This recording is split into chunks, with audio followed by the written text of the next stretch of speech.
ദേവതാമാകട്ടെ patch പ്രിയപ്പെട്ട George Abraham, professor Saju Elias, പ്രിയപ്പെട്ട സാമർഗീസ്, മാതാപിതാക്കളെ, സഹോദരങ്ങളെ, കുഞ്ഞുങ്ങളെ,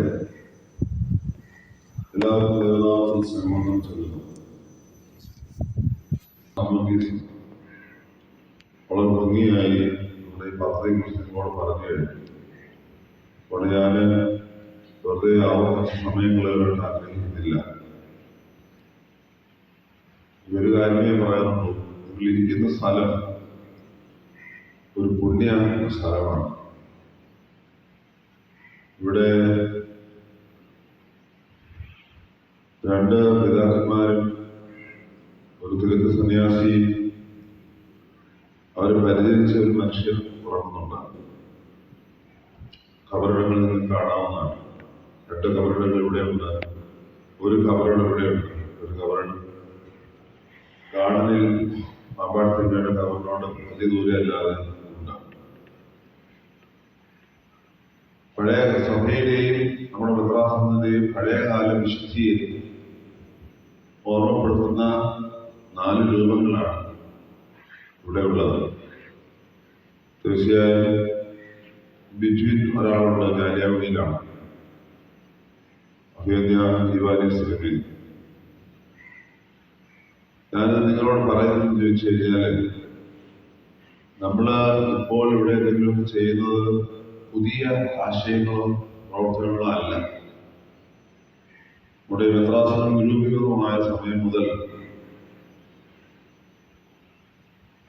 മെത്രാസനത്തിന്റെ ഭൗതികമായ വളർച്ചയേക്കാൾ വരി വിശ്വാസികളുടെ ദൈവജനത്തിന്റെ ആധ്യാത്മിക ഭൗതിക ഉന്നമനം ലക്ഷ്യം വെക്കുന്ന പല പദ്ധതികൾ ഉണ്ടായിട്ടുണ്ട് എന്നത് ഒരു യാഥാർത്ഥ്യമാണ്.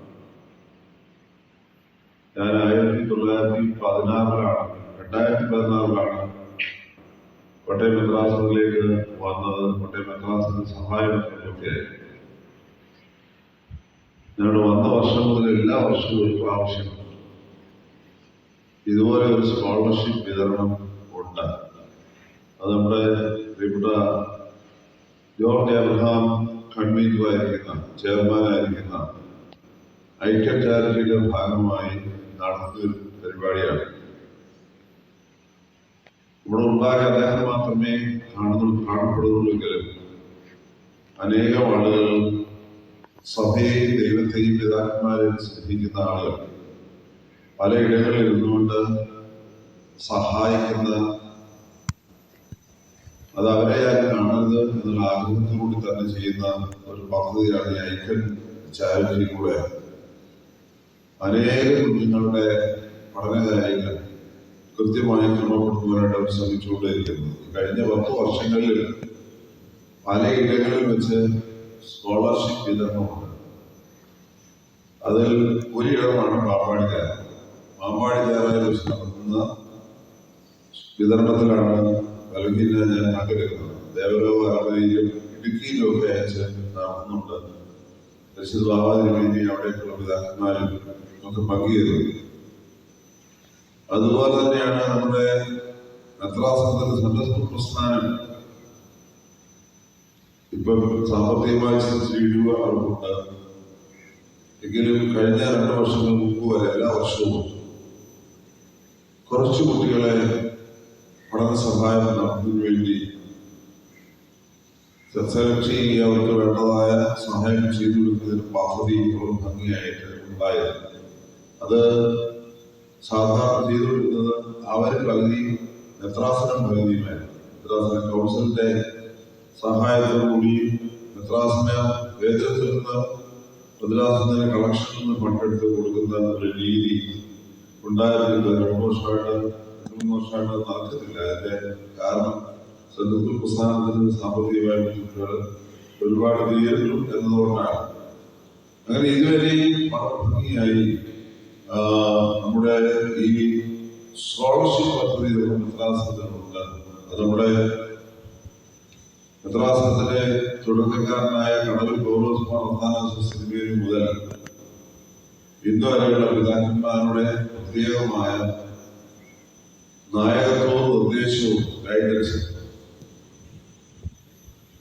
ഇതിന്റെ പിന്നിലുണ്ട് എന്നത് ഒരു യാഥാർത്ഥ്യമാണ്. ദൈവത്തിന്റെ ഓരോ സമയത്ത് ഓരോരുത്തർ എഴുതിയിരിക്കും.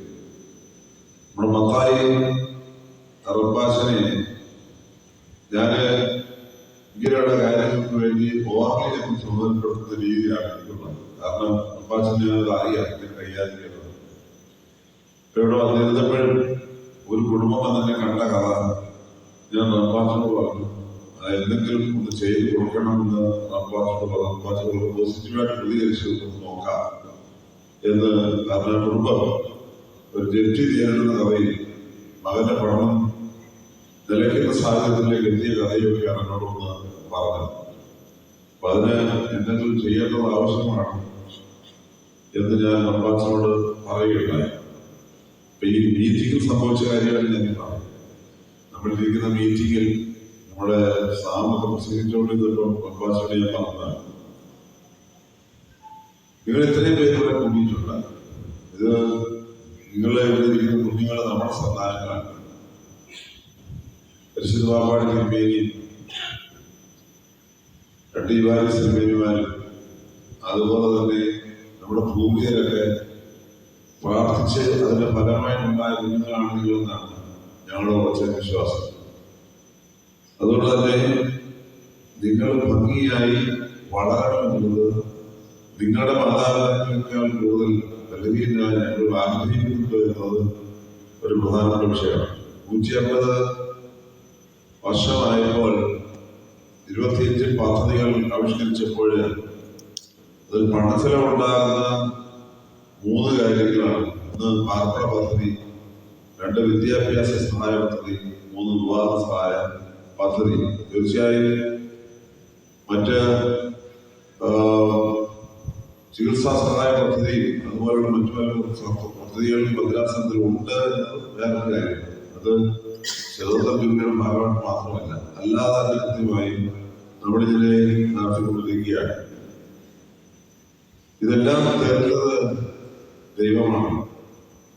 ദൈവം എത്ര തരുന്നു വെച്ച് കഴിഞ്ഞാൽ ദൈവത്തിന്റെ മക്കൾ അവരധ്വാനിക്കുന്ന അവർക്ക് ലഭിക്കുന്ന വിഹിതം ഇതിന്റെ ഒരു ഭാഗം ഇങ്ങനെയുള്ള ആവശ്യങ്ങൾക്ക് വേണ്ടി നമ്മൾ ചോദിക്കുമ്പോൾ കൊടുക്കാനായിട്ട് പറയുന്നതാണ്. അതുകൊണ്ട് അമ്പാച്ചൻ പറഞ്ഞല്ലോ, അല്ലെങ്കിൽ എനിക്ക് ഉണ്ടായിരുന്നൊരാഗ്രഹം വെറുതെ 1 വർഷത്തേക്കെങ്കിലും പഠനത്തിന് പൂർത്തീകരണത്തിനുള്ള മുഴുവൻ കാര്യങ്ങൾ ചെയ്തു കൊടുക്കണമെന്നുള്ളതായിരുന്നു. പക്ഷെ അത് ഇപ്പോഴത്തെ പ്രത്യേക സാഹചര്യത്തിൽ അത് സാധ്യമാകുന്നില്ല. കാരണം നമ്മൾ മുമ്പാകെ വരുന്നതെല്ലാം പണം ഒരുപാട് കൊടുക്കേണ്ടി വരുന്ന വിഷയങ്ങളാണ്. അതുകൊണ്ട് തന്നെ നമുക്ക് എല്ലാവരെയും തുടർന്ന് നമ്മൾ ആഗ്രഹം കിടക്കുന്നു എന്നതാണ് പ്രധാനപ്പെട്ട വിഷയം. 128 ഭവനങ്ങൾ ആപ്ലിക്കേഷൻ വന്നപ്പോൾ സത്യത്തിൽ ഞെട്ടി നിൽക്കുകയാണ്. ഇതെങ്ങനെയാണ് കൈകാര്യം ചെയ്യാൻ പറ്റുന്നത്. അങ്ങനെ ഒരു പ്രധാനപ്പെട്ട വിഷയം നമ്മൾ മുമ്പാകെ ഉണ്ട്. തന്നെയല്ല, ഇപ്പോൾ പശ്ചിമേഷ്യയിൽ ഉണ്ടായിരിക്കുന്ന യുദ്ധഭീഷണികളും മറ്റു കാര്യങ്ങളും നമുക്ക് പലരുമൊക്കെ തരാമെന്ന് പറഞ്ഞവര് ഒരു അങ്കലാപ്പിൽ നിൽക്കുന്നുവെന്ന് മറ്റൊരു യാഥാർത്ഥ്യം കൂടി ഇവിടെ ഉണ്ടായിട്ടുണ്ട്. പക്ഷേ ഇതൊക്കെ പ്രതിസന്ധികളുണ്ടാകുമെന്ന് പറയുമ്പോഴും ദൈവത്തിന്റെ നമ്മെ കരുതി മുന്നോട്ട് പോകുന്നു എന്നത് സന്തോഷകരമാണ്.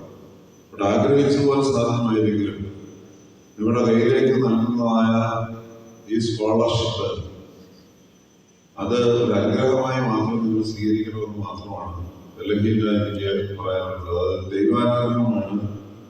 അത് നിങ്ങളുടെ കയ്യിൽ വന്നു കഴിയുമ്പോൾ നിങ്ങളുടെ പഠനത്തിന് വേണ്ടി അത് ഇരട്ടിക്കാനും ഒലിക്കുവാനും ഇടയാകുമെന്നാണ് എൻ്റെ ഉറച്ച വിശ്വാസം. അങ്ങനെ ആകട്ടെ എന്ന് ഞാൻ പ്രത്യേകമായി പ്രാർത്ഥിക്കുന്നു. ഇതൊരു സ്കോളർഷിപ്പ് ആണ്. ഇന്ത്യയിലെ പ്രിയപ്പെട്ട സ്നാപം അതുപോലെ തന്നെ റബ്ബാസിനെ കുറിച്ചതുപോലെ ഇതൊരു കടമാണെന്ന് നിങ്ങൾ കണ്ടാൽ എന്നോടോ റബ്ബാസിനോടോ അല്ലെങ്കിൽ ആരോടെങ്കിലും ഉള്ള കടമല്ല, ദൈവത്തോടുള്ള ഒരു കട. നമ്മുടെ സഹോദരങ്ങൾ തൊട്ട് പിന്നാലെ വരുന്നവർ ഇതുപോലെ കാണും അവർക്കുള്ള കട. എനിക്ക് വളരെ സന്തോഷത്തിൻ്റെ കാര്യമാണ്. ഞാൻ വൈദികനായിരുന്നപ്പോൾ ഇതുപോലെ പഠിപ്പിക്കുവാനായി വിട്ട ഒരു കുട്ടി ഇപ്പം വളർന്ന 2-3 കുഞ്ഞുങ്ങളൊക്കെ ആയി വലിയ നേഴ്സായി. എല്ലാ വർഷവും എൻ്റെ കയ്യിൽ 1 ലക്ഷം രൂപ കൊടുക്കുമെന്ന് പറയും. ആർക്കെങ്കിലും 2 പേർക്ക് കൊടുക്കണം. ശമ്പളാധനം വാങ്ങിക്കുന്നതാണ്. പക്ഷെ ഒരു നിബന്ധന വെച്ചിട്ടുണ്ട്, അതേതെങ്കിലും ഒരു സംഘടന വഴിയോ ആര് വഴിയോ കൊടുക്കരുത്. കൊടുക്കുന്ന ആള് തിരുമേനി മാത്രം അറിഞ്ഞാൽ മതി. കൊടുത്തു കഴിഞ്ഞിട്ട് അവരുടെ ഒരു കുറിപ്പ് മേടിച്ചിട്ട് തിരുമേനി കൊടുത്തു എന്ന് എനിക്ക് ഉറപ്പിട്ടാൻ വേണ്ടി അത് വാങ്ങിച്ച് എന്നെ ഏൽപ്പിച്ചാൽ മതി എന്നാണ് പറയുന്നത്. ഞാനിത് നിങ്ങളോട് പറയുന്നത് അങ്ങനെ ഒരു നിബന്ധനയൊന്നും പറഞ്ഞ് അല്ല. പണ്ട് ആ ആൾക്ക് പഠിക്കാനായിട്ട് കിട്ടാതെ പക്ഷെ ആളുടെ മനസ്സിൽ അതൊരു ദൈവത്തോടും സഹജീവികളോടും ഒരു കടമായി കിടന്നുകൊണ്ട് എല്ലാ വർഷവും 1 ലക്ഷം രൂപ ഏതെങ്കിലും ഒരു സമയത്ത് എന്റെ കയ്യിൽ എത്താറുണ്ട്. ഞാൻ ആ തുക മിത്രാസനത്തിലോ പാമ്പാടി തയ്യാറായാലും റമ്പാച്ചിന്റെ കയ്യിലോ കൊടുക്കാറില്ല. എന്റെ മുമ്പാകെ നേരിട്ട് വരുന്ന ഒരാള് ഞാൻ ആള് മാത്രം അറിഞ്ഞ് അതൊക്കെ കൈകാര്യം ചെയ്യുന്ന രീതിയാണ് ഉള്ളത്. കാരണം അത് പണം തരുന്ന ആളുടെ ഒരു നിബന്ധനയാണ്, വലിയ സംഘടനകൾ വഴി ഒന്നും പോകാൻ പാടില്ല എന്നുള്ളത്. അതുകൊണ്ടാണ് ഞാൻ അങ്ങനെ ചെയ്യുന്നത്. ഞാൻ എക്സാമ്പിൾ പറഞ്ഞതാണ്. ഇത് നിങ്ങള് ഈ ഇന്ന് ലഭിക്കുന്നതോ അല്ലെങ്കിൽ എപ്പോഴെങ്കിലും ലഭിച്ചുകൊണ്ടിരിക്കുന്നതായ സ്കോളർഷിപ്പുകൾ എന്ന് പറയുന്നത് അതൊരു ദൈവാനുഗ്രഹമായി കാണുകയും അത് ഇരട്ടിച്ചു കഴിയുമ്പോൾ എപ്പോഴെങ്കിലും അതുണ്ടാകും, ഉറപ്പാണ്. ഇവിടെ ഇരിക്കുന്ന കുഞ്ഞുങ്ങള് പഠനം പൂർത്തിയായി കഴിഞ്ഞു കഴിഞ്ഞാല് എവിടെയെങ്കിലും അവരായി മനോഹരമായി രൂപപ്പെട്ടു വന്ന് ഉണ്ടാകുന്ന സമയത്ത് നിങ്ങൾ വളരെ കൃത്യമായി ചിന്തിച്ചു വളർന്നു. തിരുമേനി പറഞ്ഞ പോലെ തിരുമേനിയുടെ കയ്യിലോ റബ്ബാസിന്റെ കയ്യിലോ കൊടുക്കണമെന്ന് ഞാൻ പറയുകയാണ്. അങ്ങനെയല്ല വേണ്ടത്. അങ്ങനെ വേണമെന്നൊരു നിർബന്ധമില്ല. പക്ഷെ നിങ്ങളാൽ മറ്റൊരു കുഞ്ഞ് പഠനം പൂർത്തിയായി പഠനം നടത്തി നിങ്ങളെ പോലെ മിടുക്കരായി മാറണമെന്നുള്ള ഒരു ചിന്ത നമ്മുടെ ദൈവത്തിൽ ഉണ്ടാകണമെന്നുള്ളത് സ്നേഹപൂർവ്വം ഞാൻ നിങ്ങളോടൊന്ന് പറയുകയാണ്. ഞാൻ അധികമായി നിർത്തിപ്പിക്കുന്നില്ല. മിത്രാസന ശതോത്തര സുവർണജീവിയുടെ ഭാഗമായിട്ടാണ് നമ്മളിത് ചെയ്യുന്നത്. നമ്മുടെ 25 പദ്ധതികളിൽ മിക്കവാറും എല്ലാത്തിനകത്തും അല്പാൽപ്പം നമ്മൾ തൊട്ട് കഴിഞ്ഞു. പൂർണ്ണതയിലേക്ക് വരണമെന്നുണ്ടെങ്കിൽ ഇനി സമയമാണ്. വിവാഹ സഹായ നിധി നമ്മുടെ മുമ്പാകെ വന്ന എല്ലാ ആപ്ലിക്കേഷൻസും നമ്മൾ അതിന് മറുപടി കൊടുത്തു കഴിഞ്ഞു. നമുക്ക് ലഭിക്കാനുള്ളത് നൽകി കഴിഞ്ഞു. ഇനി 1-2 എണ്ണം കൂടിയുണ്ട്. അത് മെയ് മാസത്തിലാണ് വിവാഹം നടക്കുന്ന. ആ സമയത്തേക്ക് എടുക്കാനായിട്ട് ക്രമീകരിച്ചിട്ടുമുണ്ട് എന്നുള്ളതാണ് എനിക്ക് പറയാനായിട്ടുള്ളത്. ഭവന നിർമ്മാണ പദ്ധതി പല മാർഗങ്ങളിലൂടെ ഏകദേശം 10-ലധികം ഭവനങ്ങൾ നമുക്ക് തൊടാനായിട്ട് ഇടയായി. അത് 128 ഭവനങ്ങളിൽ 10-12 ഭവനങ്ങളുടെ കാര്യങ്ങളിൽ തീരുമാനം ഉണ്ടാകാനായിട്ട് ഇടയായിട്ടുണ്ട്. അതിന്റെ ചില പരിപാടികൾ ഇങ്ങനെ നടന്നുകൊണ്ടിരിക്കുന്നു എന്നത് സന്തോഷകരമാണ്. 2-3 വീടുകളുടെ കൂതാശകൾ തന്നെ കഴിഞ്ഞു. ചില വീടുകൾക്ക് ഭവനം ആവശ്യമില്ലെങ്കിൽ അവരുടെ മെയിൻ്റനൻസ് കൃത്യമായിട്ട് നടത്തി കൊടുക്കാനായിട്ട് ഇടയായി. മറ്റു ചില ഭവനങ്ങൾ പണിതുകൊണ്ടിരിക്കുന്നു. അതുപോലെ തന്നെ ചില കെട്ടിടങ്ങളുടെ മെയിൻ്റനൻസ് നടത്തിക്കൊണ്ട് ഇരിക്കുന്നു എന്നത് ഒരു യാഥാർത്ഥ്യമാണ്. വിശ്വാസ പഠന ക്ലാസും അതുപോലെ തന്നെ മറ്റു പല പദ്ധതികൾ ധാരാളമായിട്ടുണ്ട്. അതെല്ലാം കൃത്യമായിട്ട് നടന്നുകൊണ്ടായിരിക്കുന്നു. അതിന്റെ ഭാഗമായിട്ടാണ് നമ്മുടെ ഈ സ്കോളർഷിപ്പ് പദ്ധതി. അതും ഇച്ചിരി ബുദ്ധിമുട്ട്, പ്രത്യേകിച്ച് പശ്ചിമേഷ്യൻ യുദ്ധം വന്നതുകൊണ്ട് നമുക്ക് ഉണ്ടായെങ്കിലും എങ്ങനെയെങ്കിലും ഒന്ന് നടത്തുവാനായിട്ട് ഇടയാകുമെന്നത് ദൈവകരുണയാണ്. വിശുദ്ധ പാമ്പാടി തിരുമേനി പോലുള്ള പിതാക്കന്മാരുടെ പ്രാർത്ഥനയാണ്, അനുഗ്രഹമാണ് എന്ന് ഞാൻ വിശ്വസിക്കുന്നു. നിങ്ങളത് മനസ്സിലാക്കി ലഭിക്കുന്നത് ചെറിയതാണെങ്കിൽ പോലും അതിനകത്തൊരു അനുഗ്രഹം ഉണ്ടായെന്ന് കരുതി സന്തോഷത്തോടെ പഠനങ്ങൾ ഇച്ചിരി കഷ്ടപ്പെട്ട് പഠിക്കണം. ഞങ്ങളൊക്കെ അങ്ങനെ പഠിച്ചവരാണ്, ഒരുപാട് കഷ്ടപ്പെട്ട് പഠിച്ചവരാണ്. ഞങ്ങൾ ജീവിതത്തിൽ ഇച്ചിരി കഷ്ടപ്പാടുകൾ ഉണ്ടാകുന്നത് നല്ലതാണെന്നാണ് എൻ്റെ ഒരു പക്ഷം. അത് വേറൊന്നുമല്ല. നമുക്ക് ഭാഗ്യാവസ്ഥയൊക്കെ വരുമ്പോൾ കഷ്ടപ്പാടുള്ളവരെ മനസ്സിലാക്കാനായിട്ട് ഇടയാകുന്നതാണ് നമ്മുടെ ജീവിതത്തിൽ നമുക്ക് ഇപ്പോൾ ഉണ്ടാകുന്ന കഷ്ടപ്പാടുകൾ എന്നുള്ളത്. വളരെ പ്രാധാന്യമുള്ള ഒരു വിഷയമാണ്. അതുകൊണ്ട് കഷ്ടപ്പാടുകൾ സഹിച്ചാലും നിങ്ങൾ പഠനങ്ങൾ പൂർത്തിയാക്കി നിങ്ങളുടെ കുടുംബത്തിന്റെ സ്ഥിതി ഉന്നതിയിലാകും. നിങ്ങളുടെ മാതാപിതാക്കളെ നിങ്ങൾ കൃത്യമായി കരുതിയിരിക്കണം. നിങ്ങളുടെ സമൂഹത്തോടുള്ള പ്രതിബദ്ധത, സഭയോടുള്ള പ്രതിബദ്ധത കൃത്യമായി നിലനിർത്തിയിരിക്കണം എന്ന് മാത്രം ഞാൻ ഓർമ്മിപ്പിച്ചുകൊണ്ട് ഈ പദ്ധതി പിതാക്കന്മാരുടെ അനുഗ്രഹം സ്വീകരിച്ചുകൊണ്ട് ഇവിടെ ആയിരിക്കുന്ന എല്ലാവരുടെ അനുഭവത്തോടെ ഉദ്ഘാടനം ചെയ്തതായി അറിയിച്ചുകൊണ്ട് എന്റെ വാക്കുകൾ അവസാനിക്കുന്നു.